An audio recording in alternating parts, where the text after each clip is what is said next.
ભાવિન, હું કોલેજનું ફોર્મ ભરી દઉં? અરે મનીષા, મેં તને કેટલી વાર કીધું છે, એ બધી વાત તારે મમ્મીને પૂછી લેવાની. મમ્મીને તે પૂછ્યું, ઈ જે કહેશે ને એમ હું કરી દઈશ. મમ્મી, મારે એક વાત કહેવી હતી તમને. હા બોલ ને. કોલેજના ફોર્મ બહાર પડ્યા છે. હા તો આ વખતે હું ફોર્મ ભરી દઉં? ના ના, હવે કાંઈ જરૂર નથી ભણવાની. પણ શું પણ?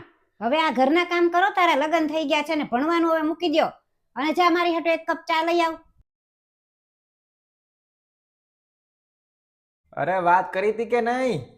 ના ના, મેં તો નથી વાત કરી. તમે એકવાર કરી જુઓ ને. હા તો હું વાત કરી લઈશ. અત્યારે કરી લ્યો ને. હા તો વાંધો નહીં, હાલ. મમ્મી, શું? મનીષા આગળ ભણવાની વાત કરે છે મને. અરે હજી 2 દિવસ પહેલા તો ના પાડી હતી, તોય પાછી હજી એની વાત કરેસ. મારી પાસે નો આયલું એટલે હવે ભાવિનને કેસ. હવે તું જ એને સમજાવી દે કે અહીંયા હવે ભણવાનું કાંઈ વાત કરે નહીં. અને ભણવું તું તો એના પિયર ભણીને અવાય ને. અહીંયા શું કરવા હવે આવીને ભણવાનું? અને અહીંયા કરો રસોઈ ને કામ ને બધું, જાઓ. અને તું હું અહીંયા મારી સામે ઊભી રહીશું, જા.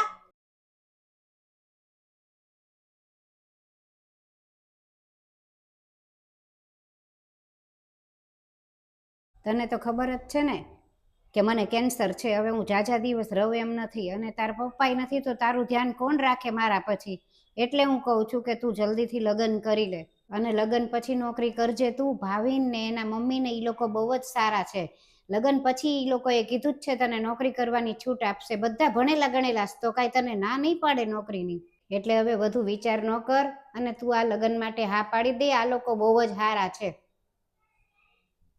મિત્રો, લગ્ન પછી ઘણીવાર એવું બનતું હોય છે કે દીકરીને લગ્ન પહેલા ભણવાની ઈચ્છા હોય છે, નોકરી કરવાની ઈચ્છા હોય છે, અથવા તો એના પોતાના સપના પૂરા કરવાની ઈચ્છા હોય, જેમાં કદાચ એને બિઝનેસ કરવો હોય કે કોઈ પણ રીતે એને આગળ વધવું હોય, પ્રગતિ કરવી હોય જીવનમાં અને કંઈક બનવું હોય. પણ હવે કોઈ કારણસર એની પરિસ્થિતિ મુજબ કે કોઈ પણ રીતે, આમાં ઘણા બધા કારણો હોય છે. જેમ આપણે અત્યારે વિડીયોમાં દેખાડ્યું હોય એમ, જે દીકરીના મમ્મી છે એને થોડીક બીમારી હોય અને એના કારણે એને લગ્ન કરવા પડતા હોય છે. પણ આવા ઘણા બધા કારણો હોય. એ કારણથી લગ્ન કરે અને સામેવાળી વ્યક્તિ ઉપર એ આશા રાખતા હોય છે કે સામેવાળા જે છે એ બહુ સારા ઘરના છે, જે એનો પતિ છે એ બહુ સારો છે, એના સાસુ સસરા બધા જ એકદમ પ્રોફેશનલ છે અને ભણેલા ગણેલા છે. તો એવી આશા રાખે કે ત્યાંથી આપણે કંઈક કરીશું. અને લગ્ન પહેલા એ બધાએ કીધેલું પણ હોય, ઘણીવાર એવું પણ બનતું હોય છે કે ના ના અમે કરવા દઈશું. પણ અમુક સમય રહીને લગ્ન પછી એને કાંઈ કરવા નથી દેતા હોતા, નથી એને ભણવા દેતા હોતા, કે નથી એને નોકરી, બિઝનેસ કે કોઈ પણ રીતે એવી પ્રગતિ કરવા દેતા હોતા નથી. કારણ કે ખાલી એને ઘરમાં ધ્યાન આપવા કે ઘરનું કામ કરાવવા કે કોઈ પણ રીતે તમને ટૂંકમાં ઘરની બધી વસ્તુ તમારે કરવાની, એમ બહાર નહીં જવાનું. એ વસ્તુ બહુ જ ખોટી છે. જો તમે કીધું હોય તો એને કરવા દેવું જોઈએ, અથવા તો પહેલેથી ચોખવટ કરવી જોઈએ, જેથી કરીને દીકરી હેરાન ન થાય. પહેલા એને એવી આશા હોય અને પછી પાછળથી તમે આવું કરો એટલે આખી જિંદગી એને તો હેરાન જ થવાનું થાય ને. એટલે હંમેશા ક્લિયર વાત કરવી વધારે સારી. પહેલા જો તમને ઈચ્છા હોય કે ના આપણે ભણાવશું, આપણે નોકરી કરવા દઈશું કે બિઝનેસ કરવા દઈશું, તો હા પડાય. જો કરવા દેવાના હોય તો જ.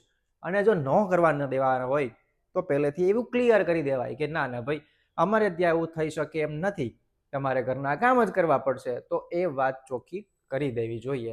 બાકી તમને વિડીયો ગમ્યો હોય તો લાઈક, શેર અને કમેન્ટ કરજો.